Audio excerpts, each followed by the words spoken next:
आज कितनी तारीख है? 21। आप लोगों को याद है यही 21 से 27 तक क्या हुआ था भारत में? याद है क्या? साहिबजादों की शहीदी हुई थी। पूरा परिवार गुरु गोविंद सिंह जी महाराज का बलिदान हुआ था। पुराने समय में इन 7 दिनों में लोग जमीन पर सोते थे, शोक मनाते थे। लेकिन आज कैसा गंदा समय आ गया। आजकल बच्चों को, हमारी नई पीढ़ी को साहिबजादों की कुर्बानी भूल गई, माता गुजरी की कुर्बानी भूल गई और सब अब 1-2 दिन में क्रिसमस के नशे में कूद जाएंगे, पटाखे फोड़ेंगे, दारू पिएंगे, आतिशबाजी करेंगे, महंगे महंगे होटलों में घूमने जाएंगे। क्रिसमस याद है उनको, लेकिन जिन लोगों की कुर्बानी के सदका आज हम जिंदा हैं, उनको ये समाज भूल चुका है। इससे बड़ी शर्म की बात और क्या हो सकती है। चारों साहिबजादे शहीद हुए, कितनी बेरहमी से उनको शहीद किया गया आप सब जानते हैं। उस दादी का क्या हाल हुआ होगा जिसके सामने छोटे छोटे बच्चे मार दिए गए। वो उस गम को सहन ना कर पाई। उस ठंडे बुर्ज में कभी जाके देखना, फतेहगढ़ साहिब में वो ठंडा बुर्ज आज भी है। कैसे ये पोष की रातें उन्होंने बिताई होंगी। मोतीराम मेहरा, उसने किसी मुस्लिम सैनिक को थोड़ी रिश्वत दी, वो भी उसी सेना में था। उसने कहा यार बच्चे हैं, थोड़ा दूध तो मिल जाए उनको गरम गरम इतनी ठंड में। तो किसी को रिश्वत दे करके 2 दिन उसने दूध पिलाया, तीसरे दिन पकड़ा गया और नवाब ने मोतीराम मेहरा, उसकी पत्नी, उसके 4 साल के बच्चे को जिंदा कोलू में पेल दिया। वो भी इन्हीं दिनों में शहीद हुए। दोनों बच्चों का, छोटे साहिबजादों का संस्कार करने के लिए नवाब जगह नहीं दे रहा था, लाश नहीं दे रहा था। टोडरमल खड़ा हुआ। नवाब ने शर्त रखी, सोना बिछा, जितनी जमीन चाहिए उतनी जमीन पर सोने की अशरफियां बिछा। पत्नी से बात करी, भगवान कृष्ण के दोनों मानने वाले जो घर में था सब ले आए। छोटे छोटे उनके बच्चे, उन्होंने बुगनी तोड़ करके अपनी अशरफियां दी और उसने आकर के बिछा दी। लेकिन नवाब फिर बेईमान हो गया। टोडरमल, बिछाने के लिए नहीं कहा था, खड़ी खड़ी रख, खड़ी करके बिछा, ऐसे लंबी नहीं।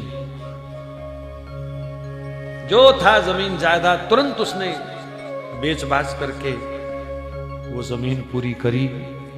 दुनिया में आज भी प्रॉपर्टी के रेट कितने भी हो जाएं, पर उससे महंगी जमीन कभी नहीं मिली थी।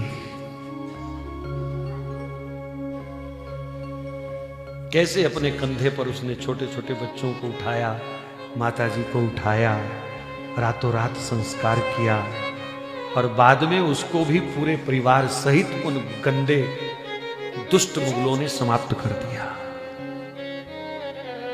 ये वो दिन जा रहे हैं। लेकिन मेरी पीड़ा ये है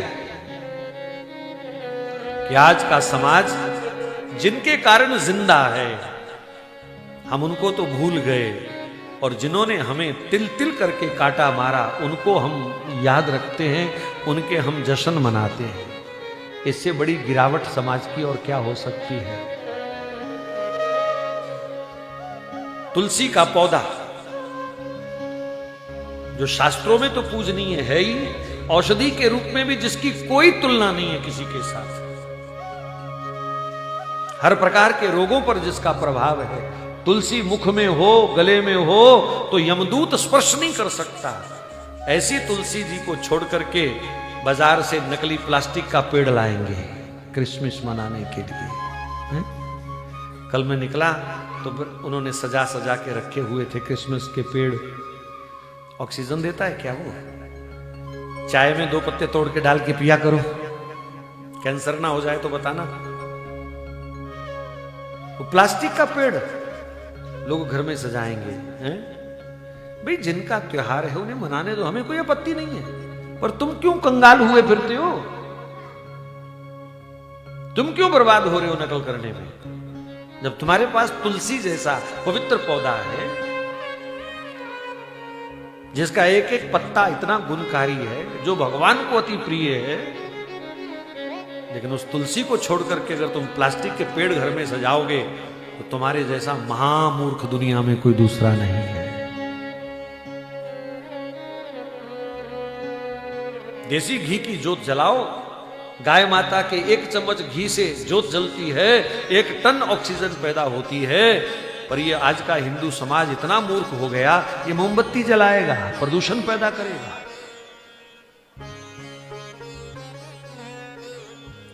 तो जिनका त्योहार है भैया उनको मुबारक। हमारे तो ये 22 से 27 तक का जो हफ्ता है, हमारे लिए तो ये सोग का हफ्ता है। हमारे छोटे छोटे वो नौनिहाल बच्चे शहीद किए गए, हमारे लिए तो ये सोग का विषय है, सोग का हफ्ता है। हम तो सोग मनाएंगे, उन साहिबजादों को याद करेंगे जिनकी शहीदी के कारण आज ये हमारी कथाएं चल रही हैं। अगर वो शहीद ना हुए होते तो आज हम भी शहीद हो रहे होते। इसलिए नकलची बंदर मत बनो, अंग्रेज मत बनो। कोई अपने बच्चे को जोकर बनाएगा पर 25 को बोलो लाल कपड़े पहना के बंदर